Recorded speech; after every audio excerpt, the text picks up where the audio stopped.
जय हिंद साथियों, स्वागत है आप सभी का आप ही के अपने YouTube channel GK selection point Ramesh मुंड में।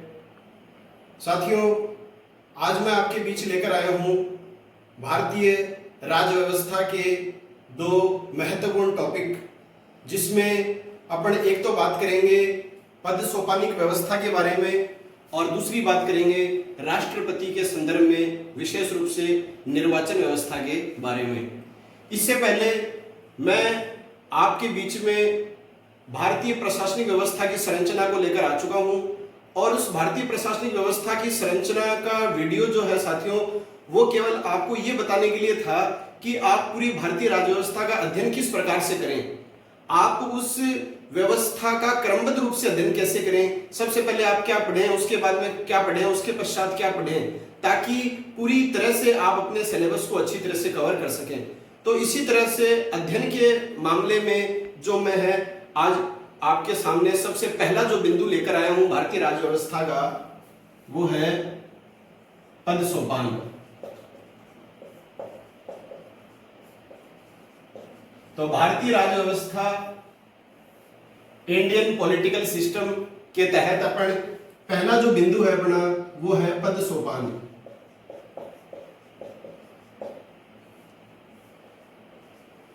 इस पद सोपान में से निश्चित रूप से प्रश्न आता है साथियों। हम सबसे पहले राष्ट्रपति के बारे में पढ़ना चालू कर देते हैं। ये नहीं, सबसे पहले आप पद सोपान के बारे में पढ़िए कि भारतीय राज्य व्यवस्था में पद सोपान के क्रम में सबसे ऊपर कौन है, उससे नीचे पदाधिकारी कौन है, उससे नीचे कौन है, और कम से कम ज्यादा नहीं तो 7 और 8 नंबर तक आपको ऊपर से नीचे पद सोपान याद होना चाहिए।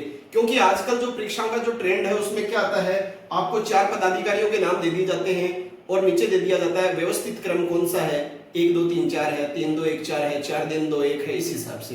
तो देखिए, आप अच्छी तरह याद रखिएगा, पद सोपान क्रम में जो है सबसे ऊपर स्थान होता है राष्ट्रपति का। प्रेसिडेंट जो है वो सबसे ऊपर है पद सोपान क्रम में। इसके बाद में देखिए नीचे आता है उपराष्ट्रपति।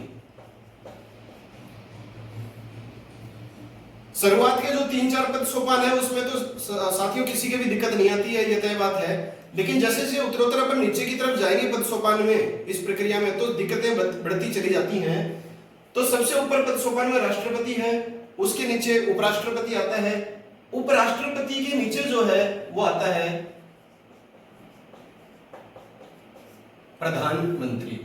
तो राष्ट्रपति, उपराष्ट्रपति, प्रधानमंत्री। प्रधानमंत्री के नीचे आता है राज्यों में राज्यपाल या गवर्नर। राज्यों में राज्यपाल और गवर्नर का पद सोपान क्रम में चौथा स्थान आता है। देखिए, सबसे पहला राष्ट्रपति हो गया, दूसरा उपराष्ट्रपति हो गया, तीसरा प्रधानमंत्री और चौथे में हो गया राज्यों में राज्यपाल। इसके बाद में देखिए साथियों, जो पांचवा जो क्रम आता है, यहां तक जो है एकदम इजी वे है। इसकी छोटी सी एक ट्रिक भी होती है साथियों, जैसे अपन लिखते हैं राजकीय, उच्च, प्राथमिक। तो रा का हो गया राष्ट्रपति, ऊ का हो गया उपराष्ट्रपति और पा से मान लीजिए आप प्रधानमंत्री, ठीक है ना। और चौथा जो नंबर है वो है राज्यों में राज्यपाल या गवर्नर, ये हो गया चौथा। अब इसके बाद में देखिए साथियों, 5वें नंबर पे जो है वो 2 पदाधिकारी एक साथ समान स्थान रखते हैं। वो कौन कौन से हैं? एक तो है भूतपूर्व राष्ट्रपति। भूतपूर्व राष्ट्रपति का मतलब जो व्यक्ति कभी राष्ट्रपति पद पर आसीन रह चुका है उसकी बात की जा रही है, तो वो हो गया भूतपूर्व प्रधानमंत्री या भूतपूर्व राष्ट्रपति। अपन ऐसे नाम लेते ही हैं, जो व्यक्ति अपने पद से हट जाता है उसकी जगह नया बन जाता है, वो तो वर्तमान हो जाता है, और जो हट चुका होता है वो भूतपूर्व हो जाता है। तो भूतपूर्व राष्ट्रपति के समकक्ष है उप प्रधानमंत्री का पद। ये आप ध्यान में रखिए साथियों, ये दोनों जो पदाधिकारी हैं इनको पद सोपान हियरार्ची क्रम में एक साथ स्थान दिया गया है। भूतपूर्व राष्ट्रपति के ही समकक्ष माना गया है उप प्रधानमंत्री के पद को। अब देखिए इसके बाद में छठे जो क्रम पर हैं वो भी 2 पदाधिकारी हैं। छठे नंबर पे आता है अपना भारत का मुख्य न्यायाधीश। भारत का मुख्य न्यायाधीश या सुप्रीम कोर्ट या सर्वोच्च न्यायालय का मुख्य न्यायाधीश, ये आता है छठे नंबर पर। इसके समकक्ष जो पदाधिकारी है वो होता है लोकसभा अध्यक्ष।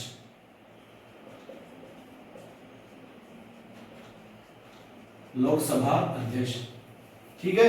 अभी इन पदाधिकारियों के बारे में मैं आपको नाम बताऊंगा निश्चित रूप से, क्योंकि ये जो मेरा टॉपिक है ये साथियों सभी प्रतियोगी परीक्षाओं के लिए उपयोगी है। चाहे आप आईएएस की तैयारी कर रहे हो, आरएएस की तैयारी कर रहे हो, आप चाहे teacher first grade, second grade, third grade, writ किसी भी एग्जाम की तैयारी कर रहे हो, army, navy, air force, SSC, railway, सभी परीक्षाओं में इंडिया लेवल का ये टॉपिक हर परीक्षा में आता है साथियों। कोई भी एग्जाम हो आपको निश्चित रूप से ये टॉपिक पूछा जाएगा। किसी एग्जाम में जो है इसके ज्यादा प्रश्न आते हैं, किसी में कम आते हैं, लेकिन पूछे निश्चित रूप से आपको जाएंगे ये। अब देखिए, भारत का मुख्य न्यायाधीश हो गया, लोकसभा अध्यक्ष हो गया। इसके बाद में जो 7वां नंबर जो है इसके अंतर्गत देखिए साथियों 3 पदाधिकारी आते हैं। 3 पदाधिकारी देखो कौन कौन से आते हैं। सबसे पहला जो है वो है केंद्रीय कैबिनेट मंत्री।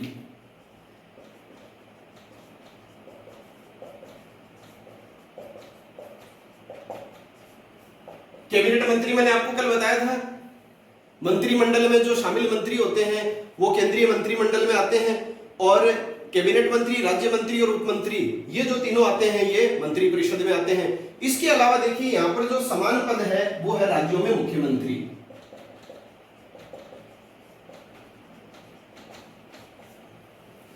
केंद्रीय कैबिनेट मंत्री को जो दर्जा प्राप्त है वही दर्जा राज्यों में जो मुख्यमंत्री है उनको प्राप्त है। इसके अलावा यहां पर जो है इसका समान पदाधिकारी है नीति आयोग का उपाध्यक्ष। यह आता है अपने 7वें नंबर पर, जो है 3 पद दिए गए हैं, केंद्रीय कैबिनेट मंत्री, राज्यों में मुख्यमंत्री और नीति आयोग का उपाध्यक्ष। इससे पहले जो था योजना आयोग था, योजना आयोग को समाप्त कर दिया गया है और उसके स्थान पर जो है नीति आयोग अस्तित्व में आया है। इन सभी के बारे में मैं आपको इंपॉर्टेंट बातें इसके बाद में बताऊंगा। पहले आप ये क्रम अपने दिमाग में सेट कर लीजिए। सबसे ऊपर जो है राष्ट्रपति है, फिर उपराष्ट्रपति, फिर प्रधानमंत्री, उसके बाद में राज्यों में राज्यपाल, गवर्नर, उसके बाद में है भूतपूर्व राष्ट्रपति और उप प्रधानमंत्री। यदि देश में सर्जित है ये पद तो, वैसे भारतीय संविधान में ऐसा कोई प्रावधान नहीं है उप प्रधानमंत्री पद का। इसके अलावा छठा है भारत का मुख्य न्यायाधीश और लोकसभा अध्यक्ष। 7वें में 3 पदाधिकारियों के नाम हैं, कैबिनेट मंत्री जो है, इसके अलावा राज्यों में जो मुख्यमंत्री हैं और नीति आयोग का जो है उपाध्यक्ष जो है, ये तीनों आते हैं अपने 7वें नंबर पे। अब देखिए साथियों इसमें जो है 7 क और सृजित किया गया है। 7 क जो सृजित किया गया है उसमें आता है भारत रत्न विजेता व्यक्ति, मतलब नागरिकता के क्षेत्र में सर्वोच्च पुरस्कार जो भारत सरकार के द्वारा दिया जाता है वो होता है भारत रत्न पुरस्कार। और भारत रत्न पुरस्कार से सम्मानित जो व्यक्तियों की जो सूची होती है, जो व्यक्ति सम्मानित हो चुके हैं, उन व्यक्तियों को दर्जा दिया गया है भारतीय राज्य व्यवस्था के पद सोपान के क्रम 7 क में। अब देखिए 8वां जो है, 8वां स्थान आता है राजदूत। विभिन्न देशों में भारत के राजदूत जो नियुक्त करता है राष्ट्रपति, वो राजदूत जो आते हैं, एम्बेसडर जो आते हैं, वो आते हैं पद सोपान क्रम में 8वें स्थान पर। अब देखिए इसके बाद में 9वें नंबर पर है उच्चतम न्यायालय के अन्य न्यायाधीश। समझिए साथियों, उच्चतम न्यायालय का मुख्य न्यायाधीश जो होता है, भारत का मुख्य न्यायाधीश, ये जो है ये 6ठे क्रम पर है लोकसभा अध्यक्ष के साथ है।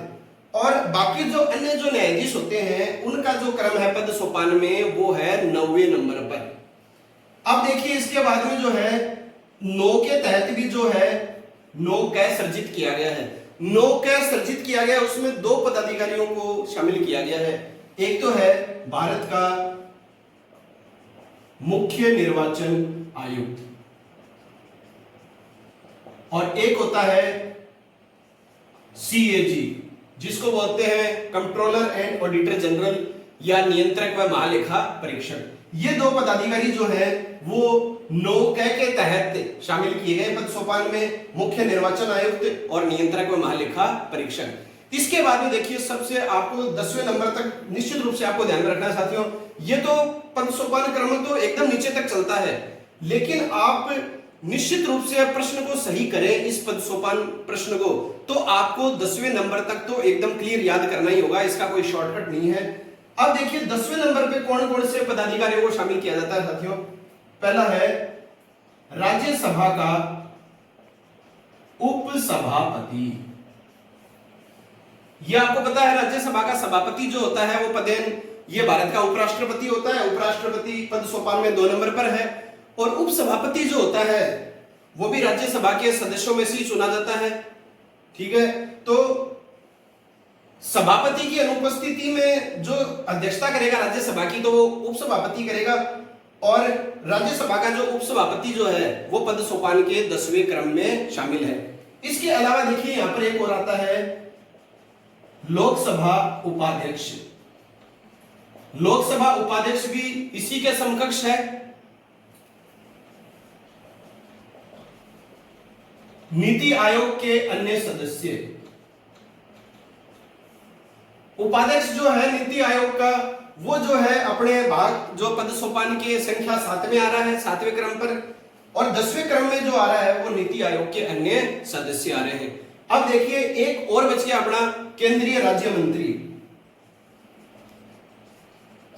केंद्रीय राज्य मंत्री ये भी पद सोपान के 10वें क्रम पर आते हैं। अब देखिए अपन थोड़ी सी बात करते हैं। शुरुआत के 4 में आप किसी प्रकार का कंफ्यूजन मत करना। अगर सरल प्रश्न आएगा इस पद सोपान क्रम में तो वो प्रारंभ के 4 में से दिया जाएगा। अब साथियों आपके दिमाग में चल रहा होगा ये किस तरह का प्रश्न परीक्षा में पूछा जाता है, तो मैं आपको बता देता हूं। जैसे आपको यहां पर दे देगा राज्यों में राज्यपाल, ठीक है, दे दिया। एक आपको दे दिया भारत रत्न विजेता, ठीक है। एक आपको दे दिया गया लोकसभा अध्यक्ष, और एक इसके अंदर आपको दे दिया गया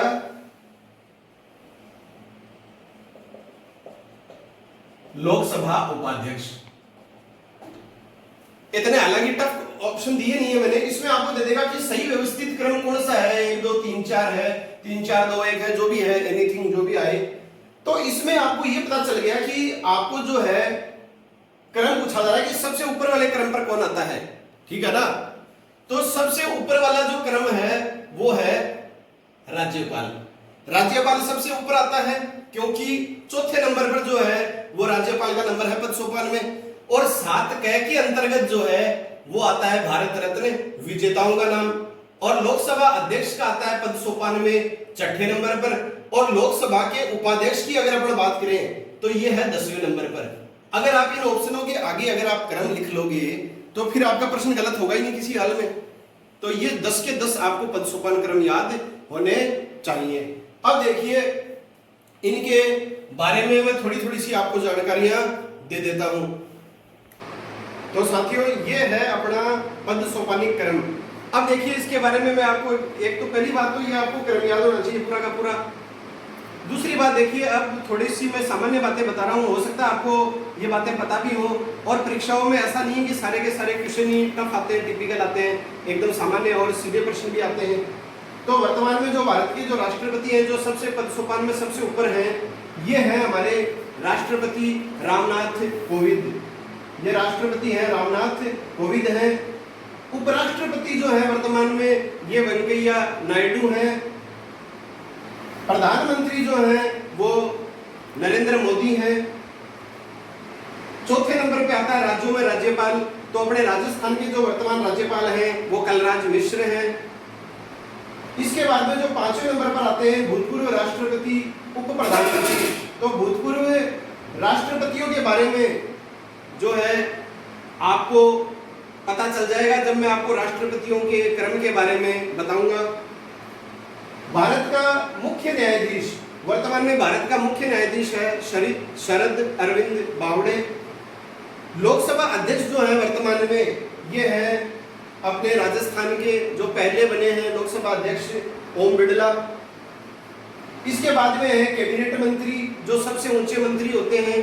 कैबिनेट मंत्री के अंदर राज्यों में मुख्यमंत्री हैं, तो राजस्थान के मुख्यमंत्री माननीय अशोक गहलोत जी हैं, और उप मुख्यमंत्री डिप्टी चीफ मिनिस्टर जो है वो सचिन पायलट है।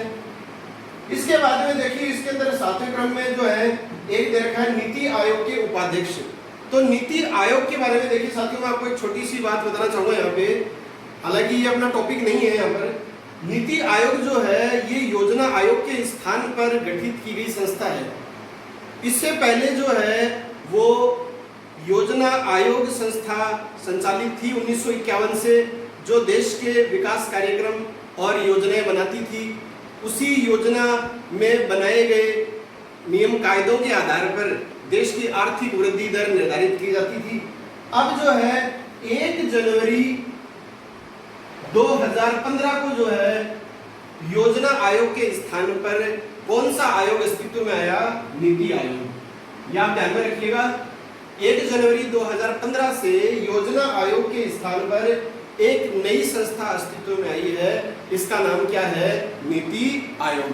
अब देखिए इस नीति आयोग के बारे में जहां तक अपन बात करें तो ये मैं आपको बता चुका हूं। नीति आयोग के बारे में 3-4 बात जो सामान्य रूप से परीक्षा में पूछी जाती हैं वो आप निश्चित रूप से याद रखिएगा।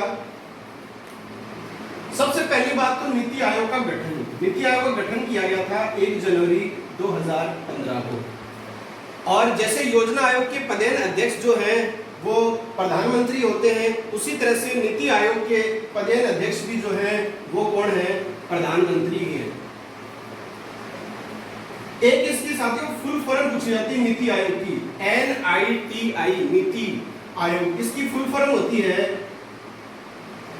National institution for transforming India.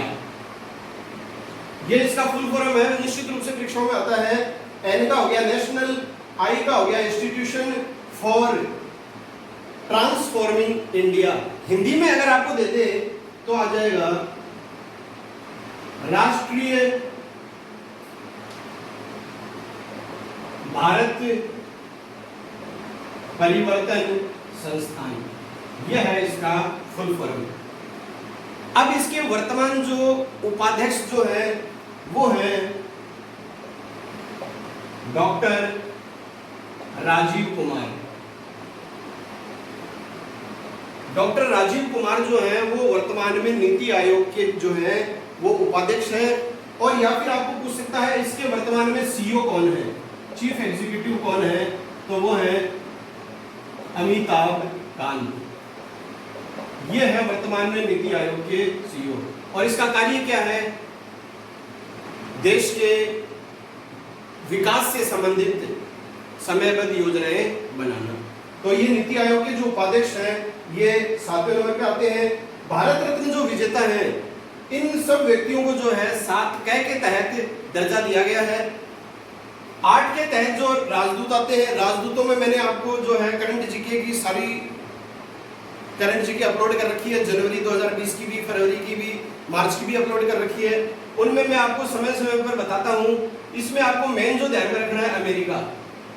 America में जो हाल ही में भारत का जो राजदूत नियुक्त किया गया है तरनजीत सिंह सिंधु को, ये विशेष रूप से आपको परीक्षा में पूछा जाता है ज्यादातर अमेरिका के संदर्भ में। इसके बाद 9वें नंबर पर आते हैं उच्चतम न्यायालय के अन्य जो न्यायाधीश हैं, मुख्य न्यायाधीश के अलावा जो 30 हैं वो जो है वो 9वें नंबर पे आते हैं।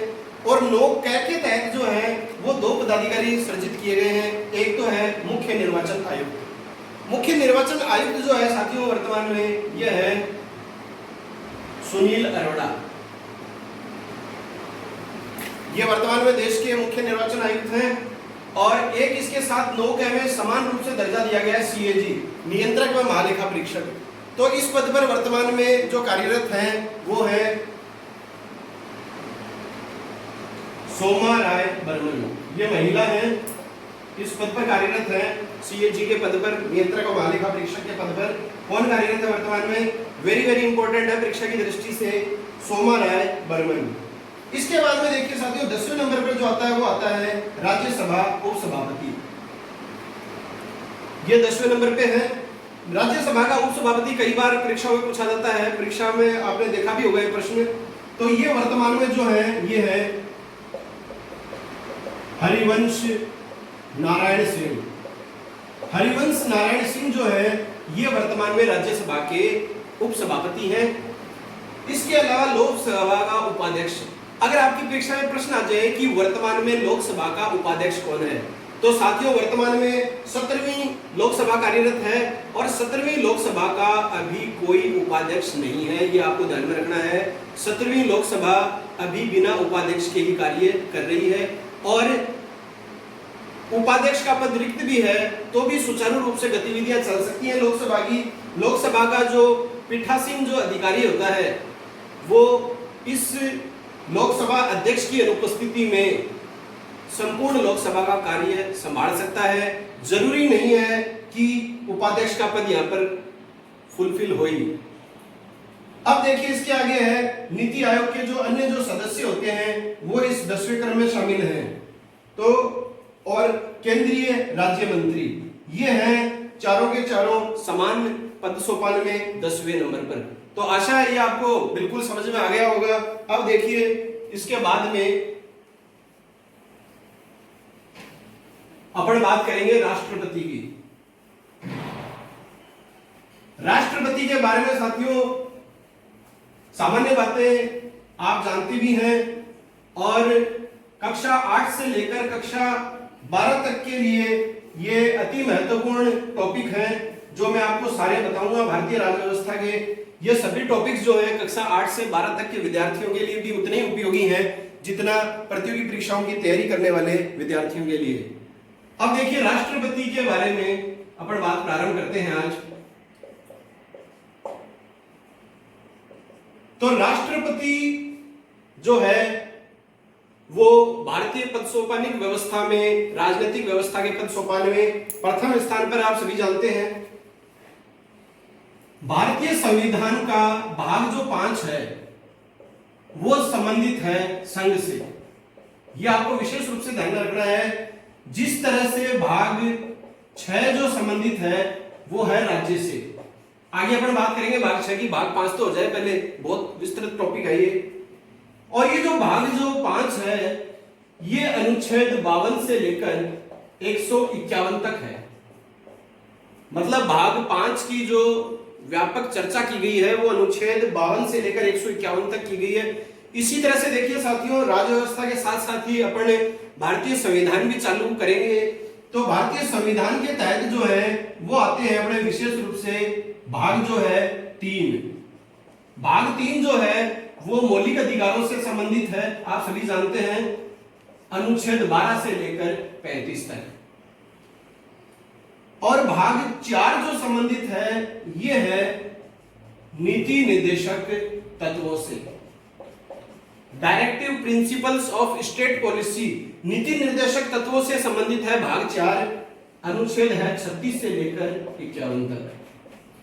और इसी भाग 4 के अंतर्गत जोड़ा गया है भाग 4 क, जिसमें जोड़े गए हैं मूल कर्तव्य। और ये है वर्तमान में कितने 11 जो मूल संविधान लागू होने के समय संविधान में नहीं थे। 42वें संविधान संशोधन 1976 के तहत जो है वो 10 मूल कर्तव्य जोड़े गए हैं और हाल ही में 11वां जो जोड़ा गया है वो अनिवार्य प्राथमिक शिक्षा से संबंधित है कि 6 से 14 वर्ष तक के बच्चों के अभिभावकों को ये कर्तव्य दिया गया है कि वो अपने बच्चों को ज्यादा नहीं तो कम से कम 8वीं क्लास तक अनिवार्य शिक्षा अवश्य उपलब्ध करवाएंगे।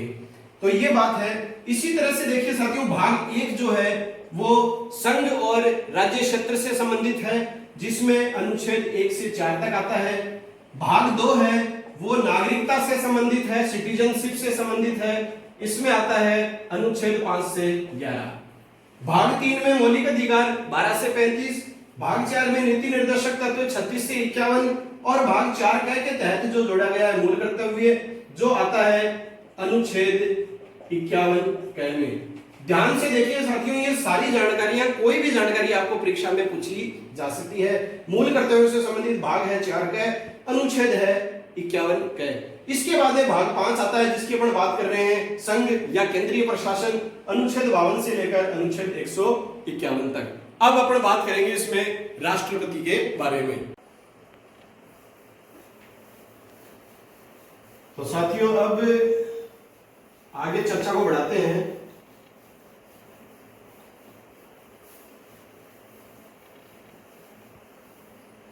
राष्ट्रपति पद के संदर्भ में तो देखिए साथियों, राष्ट्रपति पद से संबंधित जो अनुच्छेद है वो है अनुच्छेद 52 से लेकर 62 तक। सारे अनुच्छेदों के बारे में मैं आपको बता दूंगा, फिर ऐसी कोई बात नहीं है जो आपके बाहर चली जाए सिलेबस के। इसके अलावा और भी बहुत सारे तथ्य हैं जो मैं आपके बीच में शेयर करूंगा। आज जो मैं बताने जा रहा हूं आपको वो विशेष रूप से मेरा फोकस है अनुच्छेद 54 पे। इससे पहले देखिए 52 और 53 के बारे में मैं आपको सामान्य रूप से बता दूं, हालांकि पिछले वीडियो में मैंने इसके बारे में बताया भी था। अनुच्छेद जो 52 है इसमें आपसे क्या प्रश्न पूछा जाएगा कि किस अनुच्छेद के तहत राष्ट्रपति पद की व्यवस्था की गई है, मतलब भारत का एक राष्ट्रपति होगा। इसका उल्लेख मिलता है अनुच्छेद 52 में। कौन से अनुच्छेद में मिलता है? 52 में।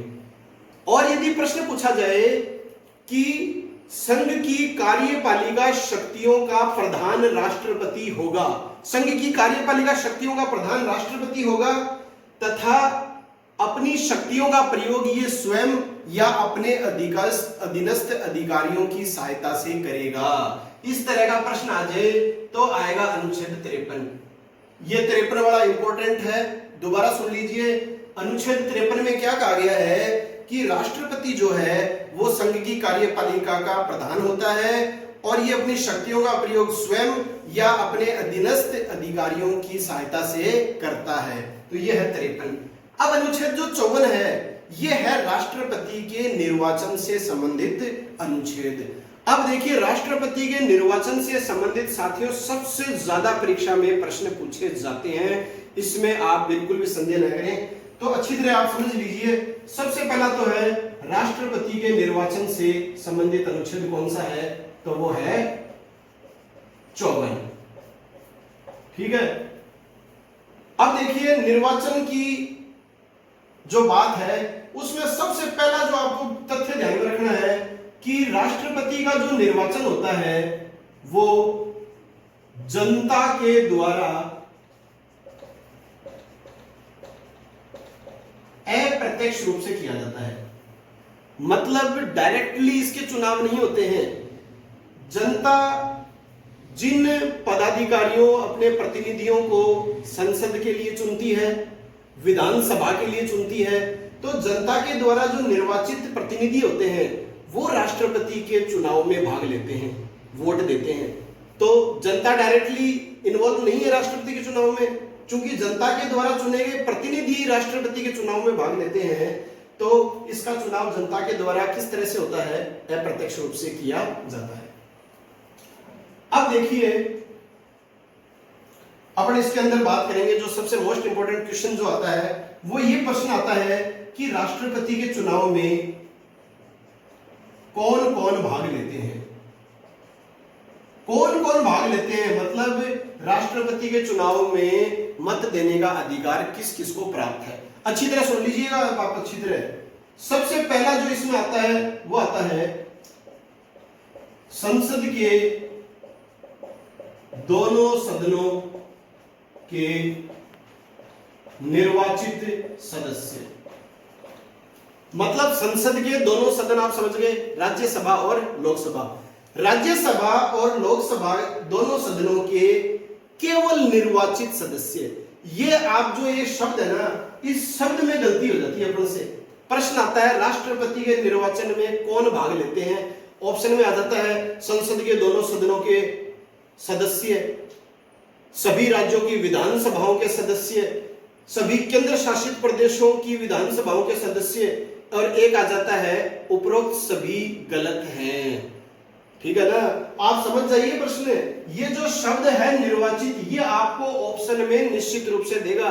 अगर मैं यहाँ पर निर्वाचित शब्द हटा दूं और लिख देता कि संसद के दोनों सदनों के सदस्य राष्ट्रपति के निर्वाचन में भाग लेते हैं, तो ये कथन गलत है। कथन गलत क्यों है? क्योंकि सदस्यों में तो मनोनीत सदस्य भी आ रहे हैं। मनोनीत जो सदस्य होते हैं, नॉमिनेटेड बाय प्रेसिडेंट, वो इलेक्शन में अपने मत का प्रयोग नहीं कर सकते। तो संसद के दोनों सदनों के निर्वाचित सदस्य ही भाग लेते हैं। तो लोकसभा में 2 एंग्लो इंडियन सदस्य जो मनोनीत करता है राष्ट्रपति, वो भाग नहीं लेंगे। राज्यसभा में जो 12 विभिन्न क्षेत्रों के विशेषज्ञ नियुक्त मनोनीत करता है राष्ट्रपति, वो भाग नहीं लेंगे। तो 14 जने हट गए ना यहाँ पर, ठीक है, तो ये भाग नहीं लेंगे। दूसरी बात आती है सभी राज्यों की विधानसभाओं के निर्वाचित सदस्य।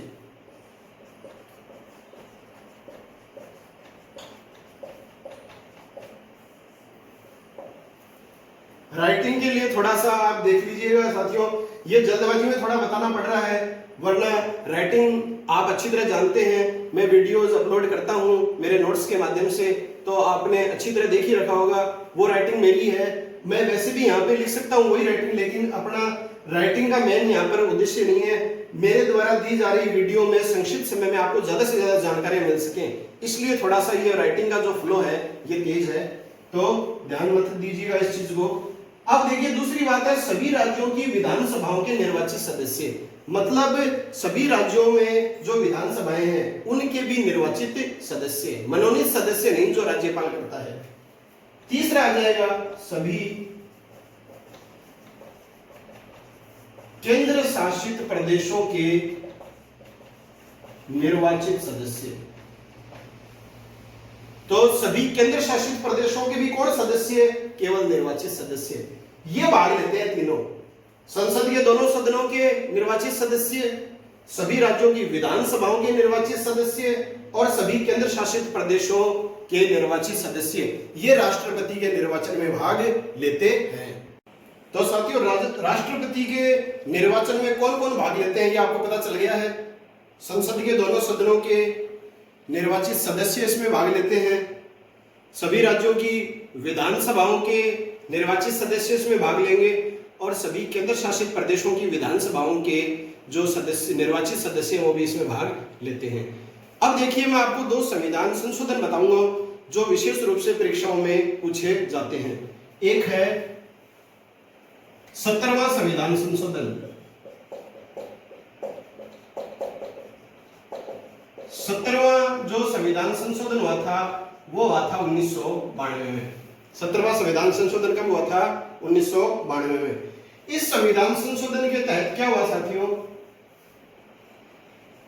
दिल्ली और पांडिचेरी, जिसको कहा जाता है पुदुचेरी,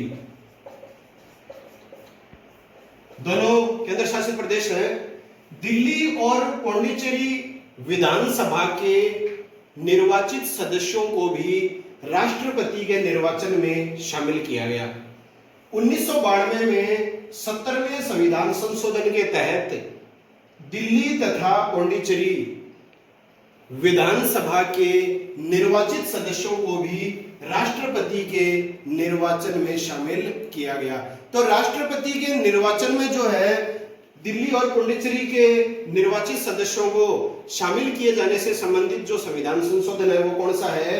तो वो है 17वां संविधान संशोधन। अब इसके बाद में देखिए अपन 1961 की बात करेंगे। 1961 में संविधान संशोधन हुआ था 11वां। उससे पहले मेरा एक छोटा सा प्रश्न है आपसे। मान लीजिए साथियों जिस समय राष्ट्रपति चुनाव होने हैं उस दौरान यदि किसी राज्य की विधानसभा भंग है, ध्यान से सुनिए, जिस समय राष्ट्रपति चुनाव होने हैं उस समय यदि किसी राज्य की विधानसभा भंग है तो क्या राष्ट्रपति चुनाव अपने निर्धारित समय पर होंगे? अगर इस तरह का प्रश्न आपसे पूछा जाए तो इसका उत्तर आएगा निश्चित रूप से होंगे। 1961 में 11वें संविधान संशोधन के द्वारा जो बात कही गई वो यही थी कि यदि किसी राज्य की विधानसभा भंग है या यदि 2 या 2 से अधिक राज्यों की विधानसभा भी भंग है तो भी राष्ट्रपति जो चुनाव होंगे वो अपनी निर्धारित तिथि को आयोजित किए जाएंगे। तो ये विशेष रूप से संविधान संशोधन है 11वां, इसमें यह कहा गया है कि यदि किसी भी राज्य की विधानसभा भंग है तो भी राष्ट्रपति चुनाव हर हाल में संपन्न किए जाएंगे। अब देखिए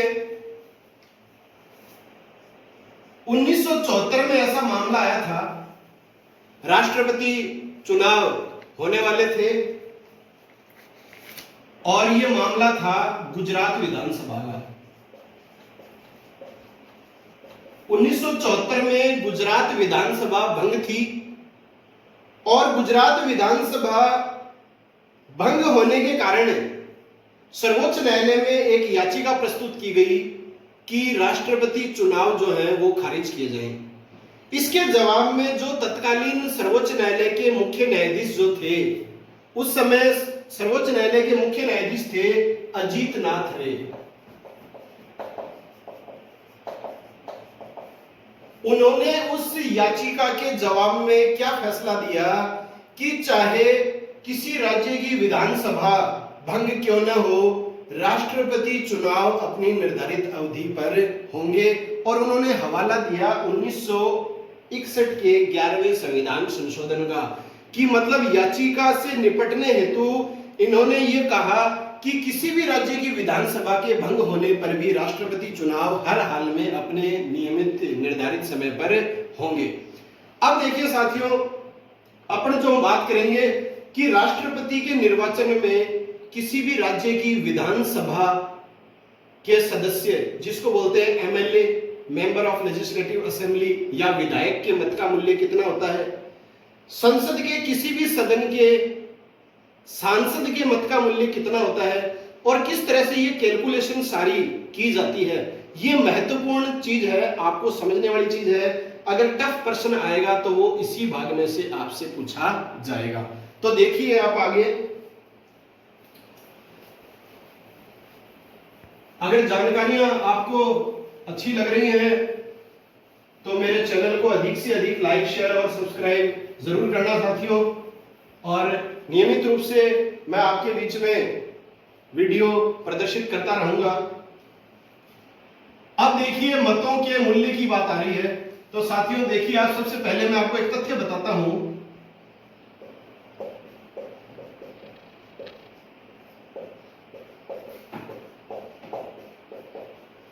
राष्ट्रपति के निर्वाचन की रीति, मतलब जो विधि है राष्ट्रपति के निर्वाचन में जो प्रयोग में ली जाती है, वो है एकल संक्रमणीय गुप्त मतदान प्रणाली। या परीक्षाओं में यह ऑप्शन नहीं देकर आ जाता है आनुपातिक प्रतिनिधित्व पद्धति। दोनों ऑप्शन सही हैं। आनुपातिक प्रतिनिधित्व पद्धति के तहत एकल संक्रमणीय गुप्त मतदान प्रणाली के द्वारा राष्ट्रपति का निर्वाचन जो है वो संपन्न किया जाता है। अब देखिए इसके अंदर निर्वाचन की जैसे अपने बात की, तो सबसे पहले जो है अपन को यह चीज पता होनी चाहिए कि राष्ट्रपति के निर्वाचन में विधायकों और सांसदों के मतों का जो मूल्य निर्धारित किया जाता है, इसमें किसको आधार बनाया गया है? इसमें आधार बनाया गया साथियों 1971 की जनसंख्या को। 1971 की जनसंख्या को जो है वो आधार बनाया गया है राष्ट्रपति के निर्वाचन के संदर्भ में। और वर्ष 2026 तक, वेरी इंपॉर्टेंट तथ्य है, आप निश्चित रूप से ध्यान रखिएगा, परीक्षा में आएंगे ये। 2026 तक जो है 1971 की जनगणना या जनसंख्या को ही राष्ट्रपति के निर्वाचन के संदर्भ में आधार बनाया जाएगा। अब देखिए इसके अंदर मैंने बात की निर्वाचन की रीति, तो अनुच्छेद 54 जो है उसमें राष्ट्रपति के निर्वाचन का उल्लेख है कि राष्ट्रपति के निर्वाचन में कौन कौन भाग लेंगे। अब ये जो निर्वाचन की रीति आपसे पूछ ली जाए, अब कई साथी क्या होते हैं वो केवल निर्वाचन शब्द पकड़ते हैं और अनुच्छेद 54 कराते हैं, बोलते हैं बहुत अच्छा पेपर हुआ, हमारे तो सारे प्रश्न सही हो गए राज्य व्यवस्था के। तो ऐसा नहीं है। राष्ट्रपति के निर्वाचन से संबंधित अनुच्छेद 54 है। अगर निर्वाचन की रीति पूछी जाए तो उत्तर आएगा अनुच्छेद 55। याद रखने वाली बात है साथियों, अनुच्छेद 55 का संबंध किससे है? निर्वाचन में प्रयुक्त की जाने वाली रीति या प्रक्रिया। इस प्रक्रिया का जो उल्लेख है यह है अनुच्छेद 55 में। तो ये अनुच्छेद 54 और 55 ये अपन कवर करेंगे। अब देखिए इसमें अपन थोड़ी सी गंभीरता की बात लेते हैं, आप समझिएगा बात को।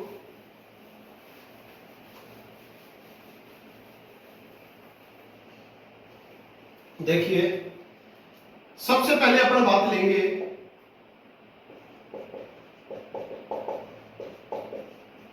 राज्यों की विधानसभाओं के एमएलए या विधायक के मत का मूल्य। तो आपको पता है साथियों, हर राज्य में जो है अलग अलग विधानसभा सदस्यों की संख्या निर्धारित है। सभी राज्यों में एक संख्या तो है नहीं, किसी में कम है किसी में ज्यादा है। तो अपन को सबसे पहले जो है निर्धारित क्या करना है कि मतलब कितने मत मूल्य दिए जाएंगे राष्ट्रपति के निर्वाचन में। तो सबसे पहले अपन को ज्ञात करना है कि राज्यों की जो विधानसभाओं के एमएलए विधायक के, एक विधायक के मत का मूल्य, भाई एक विधायक के अगर अपन मत का मूल्य निकाल लेंगे तो उस राज्य की विधानसभा में कितने सदस्य हैं, निर्वाचित सदस्य, उसमें उसका गुणा कर देंगे तो अपन को पता चल जाएगा मत मूल्य सारे विधानसभा के सदस्यों के। इसी तरह से पूरे भारत के राज्यों की विधानसभाओं के मत मूल्य हमें पता चल जाएंगे।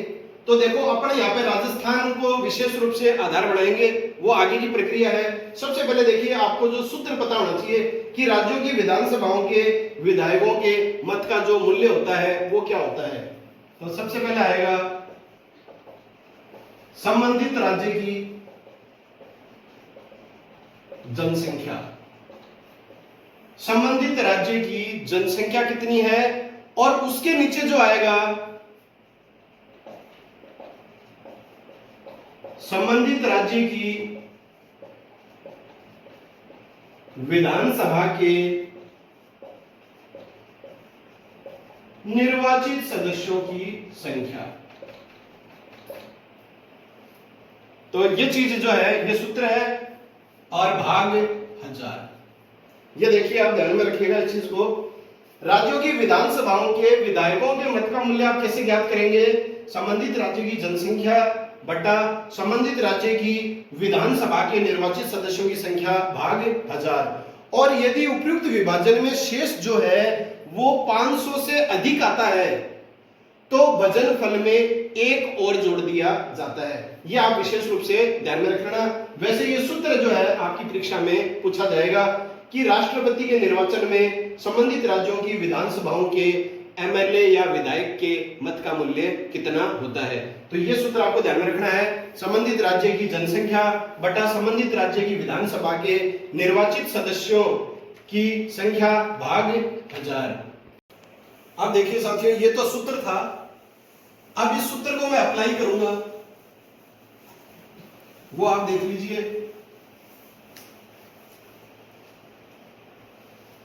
तो अपन ज्ञात कर रहे हैं राज्य की विधानसभा के एक विधायक MLA member of legislative assembly के मत का मूल्य, एक विधायक के मत का मूल्य। तो सबसे ऊपर अपन ने क्या लिया था? जनसंख्या को लिया था। और जनसंख्या में कौन से वर्ष को आधार माना है? 1971 की जनसंख्या को हमने क्या माना है? आधार माना है। तो अपन यहां पर लेंगे राजस्थान को। राजस्थान के संदर्भ में मैं आपको ये चीज समझा रहा हूं। तो 1971 में जो है राजस्थान की जो जनसंख्या थी वो थी 2,57,65,806 व्यक्ति। 806 व्यक्ति ये थी जनसंख्या।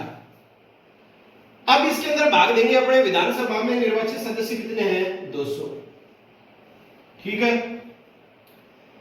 अब अगर इसको कैलकुलेट किया जाएगा, अपन भाग देंगे, तो भाग देने के बाद में जो हमें जो संख्या प्राप्त होगी वो प्राप्त होगी 128.82।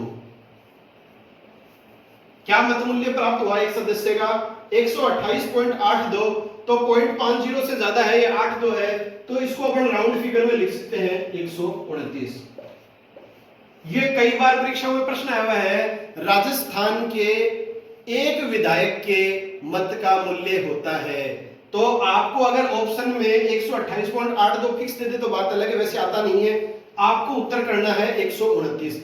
जैसे दे दे 125, 126, 127, 128, देखिए फिर तो कोई जरिया है नहीं हमारे पास, तो हमें 128 ही करना पड़ेगा। सही जवाब है विधानसभा, राजस्थान के विधानसभा के एक विधायक के मत का मूल्य कितना है, 129 है।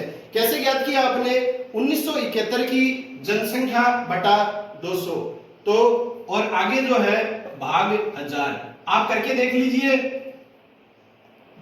2,57,65,806 भाग 200 भाग 1000, तो ये उत्तर आएगा 128.82, और 128.82 को अपन लिख सकते हैं 129। तो विधानसभा के एक विधायक के मत का मूल्य आ गया 129। इसी तरह से देखिए साथियों, सबसे ज्यादा जो विधानसभा के सदस्यों की जो संख्या है वो उत्तर प्रदेश की है।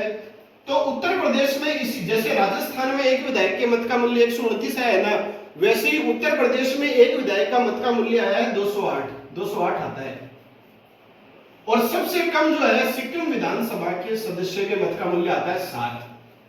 समझ गए? तो पूरे भारत के विधानसभा के निर्वाचित सदस्यों का अगर मत मूल्य आपसे अगर पूछा जाए तो वो मत मूल्य क्या आएगा, 5,49,474। ये संख्या आपको याद रखनी है, आपको हर विधानसभा के विधायक के मत का मूल्य ज्ञात नहीं करना है। यह है भारत के सभी राज्यों की विधानसभाओं के निर्वाचित सदस्यों के मतों का कुल मूल्य है। अब देखिए राजस्थान, जैसे आपसे पूछ ले राजस्थान के एक विधायक का मत मूल्य जब तो 129 आ गया, अगर आपको राजस्थान के विधानसभा के सभी सदस्यों के मत का मूल्य पूछ लिया जाए तो क्या आएगा, तो भाई साहब सीधा सा है 129 गुणा 200 हो जाएगा, 129 गुणा 200 जो भी संख्या है वो हो जाएगा मत मूल्य। इसी तरह से सबका है, उत्तर प्रदेश में जो है जितने विधानसभा सीटें हैं उसका गुणा हो जाएगा 208 से, तो लास्ट में जो कैलकुलेशन आएगी पूरे भारत के विधानसभा के सदस्यों का मत मूल्य आएगा 5,49,474। तो ये आएगा सभी राज्यों की विधानसभाओं के कुल निर्वाचित सदस्यों के मतों का मूल्य। अब देखिए साथियों, ये तो हो गया राज्यों की विधानसभाओं के विधायकों के मत का मूल्य, ठीक है। अब इसके बाद में अपन बात करेंगे एक सांसद के मत का मूल्य।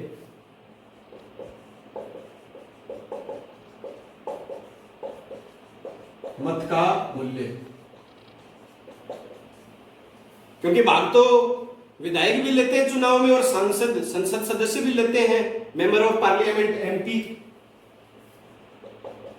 इसका देखो सूत्र क्या होता है साथियों, सूत्र आपको ध्यान में रखना है। इसका सूत्र है, अभी अपन ने क्या ज्ञात किया था, भारत के सभी राज्यों की विधानसभाओं के निर्वाचित सदस्यों के मतों का कुल मूल्य बटा जो आ जाएगा वो क्या आएगा, संसद के दोनों सदनों के कौन से सदस्य, निर्वाचित सदस्य। आपको केवल निर्वाचित सदस्य लेना है, मनोनीत सदस्य नहीं लेने हैं, दोनों सदनों के निर्वाचित सदस्य। और इसके सूत्र के द्वारा जो है हमें एक सांसद या एमपी के मत मूल्य का निर्धारण कर लेंगे हम। तो कैसे करेंगे देखिए, अभी कितना आया था उसका 5,49,474, यह आया था पूरा मत मूल्य सभी राज्यों की विधानसभाओं का। अब देखिए संसद के दोनों सदनों के निर्वाचित सदस्य कितने हैं वर्तमान में, तो यह है 776। अब आप कहोगे कि 776 के कैसे आया? लोकसभा में तो जो है 552 सदस्य हो सकते हैं, राज्यसभा में जो है 250 सदस्य होते हैं, तो ये तो बहुत ज्यादा आ गया। 552 और 250, ये तो 802 हो गया। लेकिन ऐसा नहीं है साथियों, लोकसभा में 552 सदस्य हो सकते हैं। वर्तमान में जो 17वीं लोकसभा है उसमें 545 सदस्य हैं, ये आपको ध्यान में रखना है। कितने सदस्य हैं वर्तमान लोकसभा में? 545 सदस्य हैं, और 545 में से 2 जो सदस्य हैं वो एंग्लो इंडियन हैं, और दोनों ही एंग्लो इंडियन जो सदस्य हैं वो राष्ट्रपति के द्वारा मनोनीत किए जाते हैं। और इसी तरह से राज्यसभा में जो 12 सदस्य मनोनीत किए जाते हैं वो भी राष्ट्रपति के द्वारा किए जाते हैं। अब वर्तमान में देखिए, जैसे लोकसभा की बात आती है तो कई विद्यार्थियों को जानकारी नहीं भी होती है, कईयों को पता होता है, तो प्रश्न आ जाता है वर्तमान में 17वीं लोकसभा में कौन एंग्लो इंडियन वर्तमान में है? तो आगे इसकी बात अपन चर्चा करेंगे भी, लेकिन बात आ गई है। तो वर्तमान में जो है लोकसभा में दोनों जो एंग्लो इंडियन हैं वो बीजेपी के सदस्य हैं। एक तो केरल के हैं रिचर्ड रे, और एक है अपने पश्चिम बंगाल के, जिनका नाम है जॉर्ज बेकर। तो पश्चिम बंगाल के हैं जॉर्ज बेकर, और एक है केरला के रिचर्ड रे। ये है वर्तमान में एंग्लो इंडियन सदस्य। और संविधान के अनुच्छेद 366 की धारा 2 के तहत एंग्लो इंडियन ऐसे व्यक्ति को माना जाता है जो भारत में रहता है लेकिन उसका पिता या उसका कोई पुरुष पूर्वज यूरोपीय वंश से संबंधित रहा हो। ऐसे व्यक्ति को जो है वो एंग्लो इंडियन कहा जाता है। और एंग्लो इंडियन की सबसे पहले जो परिभाषित जो रूपरेखा दी गई है वो 1935 के भारत शासन अधिनियम में मिलती है। तो ध्यान में रखिएगा साथियों इस फैक्ट को आप। अब देखिए 776 का मुद्दा अभी भी सुलझा नहीं है, तो देखिए अभी सुलझा देते हैं इसको। वर्तमान में लोकसभा में 545 सदस्य हैं, 2 एंग्लो इंडियन हैं, रिचर्ड रे और जॉर्ज बेकर। उनको हटा देंगे तो कितने बच्चे? 543। कोई दिक्कत? अब देखिए राज्यसभा की बात आती है तो राज्यसभा में आपको पता है 238 सदस्य जो है वो राज्यों से चुने जाते हैं और 12 राष्ट्रपति मनोनीत करता है। भारतीय संविधान के अनुच्छेद 331 के तहत राष्ट्रपति संसद में लोकसभा में 2, राज्यसभा में 12 सदस्य मनोनीत करता है। इसी तरह से यदि जरूरत महसूस हुई तो राज्यों में राज्यपाल इसी तरह से एंग्लो इंडियन सदस्य मनोनीत कर सकता है अनुच्छेद 333 के तहत। यह भी इंपॉर्टेंट तथ्य है। अब देखिए राज्यसभा में 238 सदस्य राज्यों से चुने जाते हैं। वर्तमान में राज्यसभा में 233 सदस्य ही निर्वाचित हो रहे हैं। जैसे लोकसभा में 545 सदस्य ही हैं वैसे निर्वाचित, वैसे राज्यसभा में 238 सदस्य हो सकते हैं राज्यों से, लेकिन वर्तमान में 233 ही हैं। तो 233 में जो है अपन 543 जोड़ेंगे साथियों, तो 700 कितना आ जाएगा? 76 आ जाएगा। और यही 776 अपन ने लिखा है।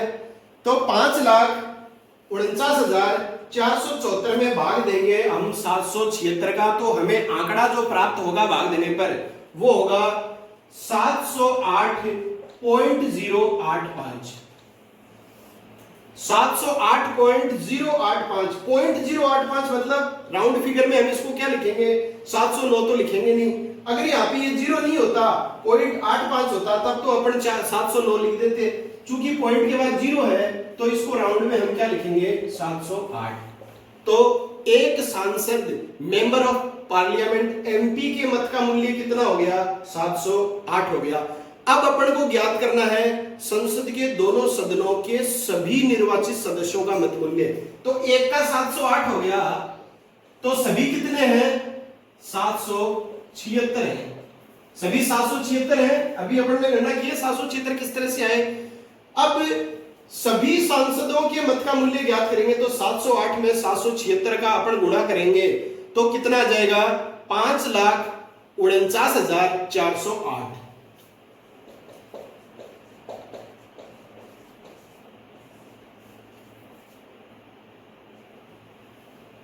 ये आ गया गुणा करके। ठीक है, तो ये अपन ने पहले पढ़ लिया विधायकों के मत का मूल्य, ये पढ़ लिया हमने सांसदों के मत का मूल्य। कैसे ज्ञात करेंगे? सभी राज्यों की विधानसभाओं के कुल निर्वाचित सदस्यों का मत का कुल योग, नीचे आ जाएगा संसद के दोनों सदनों के निर्वाचित सदस्यों की संख्या, भाग देंगे तो 708 आ जाएगा। और सारे संसद के सदस्यों का कुल मूल्य ज्ञात करेंगे तो 708 में से 776 का गुणा कर देंगे तो कितना आ जाएगा? 5,49,408 आ जाएगा। ये संख्या आ गई। ये आपके समझ में आ गया होगा साथियों। अच्छी तरह आप इसको पुख्ता भी याद कर सकते हैं, जैसे मैंने याद कर रखा है एकदम, फिर वहां पे गुणा करने की आवश्यकता अपन को महसूस नहीं होगी। सीधा ही लिख देंगे 5,49,408। और विधायकों का पूछेगा तो आप 5,49,784 बता देंगे तो 474, सॉरी। तो उस आधार पर जो है ये आप याद भी कर सकते हैं। यह तो हो गया विधायकों का, पूरे देश के विधायकों, निर्वाचित विधायकों के मतों का मूल्य।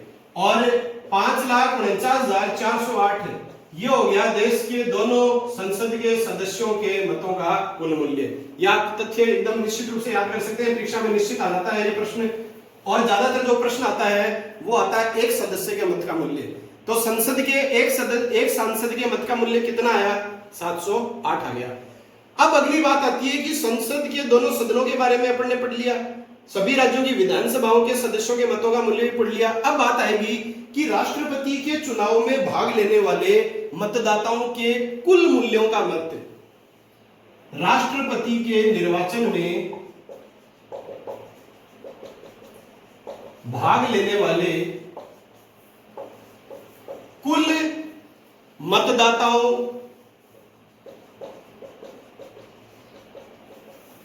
का मत मूल्य। तो कैसे ज्ञात करेंगे साथियों? एकदम सीधा सा है। अपन ने राज्य के सभी विधानसभा के निर्वाचित सदस्यों का मत मूल्य कितना प्राप्त किया था? 5,49,474 इतना प्राप्त किया था। इसमें जोड़ लगा देंगे 5,49,408 का, जोड़ दो दोनों को तो संख्या आ जाएगी 10,98,882।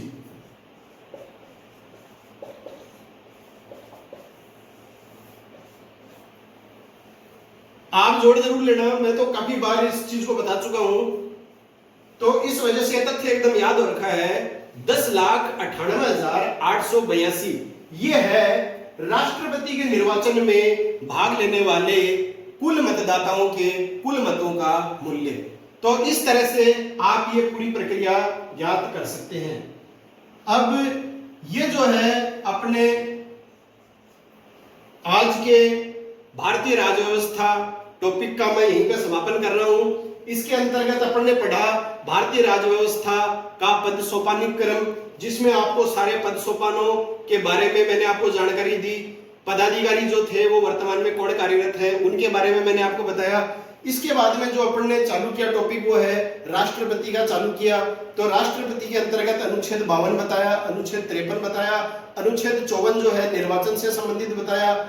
उसमें बताया कि कौन कौन भाग लेते हैं और किस तरह से निर्वाचन के संदर्भ में संविधान संशोधन समय समय पर लाए गए हैं। इसके बाद में अनुच्छेद 55 मैंने बताया जो व्याख्या करती है उस प्रक्रिया का जो राष्ट्रपति के निर्वाचन में अपनाई जाती है, एकल संक्रमणीय गुप्त मतदान प्रणाली। और निर्वाचन में किस तरह से मतों का मूल्य ज्ञात किया जाता है, तो उस सारी प्रक्रिया का मैंने आपको इस वीडियो के माध्यम से परिचय करवाया है। साथियों, ये जो मैं आपको बताऊंगा सारा भारतीय राज्य व्यवस्था, भारतीय राज्य प्रशासन और पूरा भारतीय संविधान, ये सभी प्रतियोगी परीक्षाओं में नियमित रूप से पूछा जाता है। वेरी इंपॉर्टेंट टॉपिक है ये। ऐसा नहीं है कि आप ये करें कि मैं राजस्थान पुलिस की तैयारी कर रहा हूं या पटवारी की कर रहा हूं, सेकंड ग्रेड की कर रहा हूं या रेट की कर रहा हूं। सभी परीक्षाओं में ये प्रश्न इस अध्याय में से पूछे जाते हैं। कक्षा 8वीं से 10वीं तक तो निश्चित रूप से ये सिलेबस में है ही।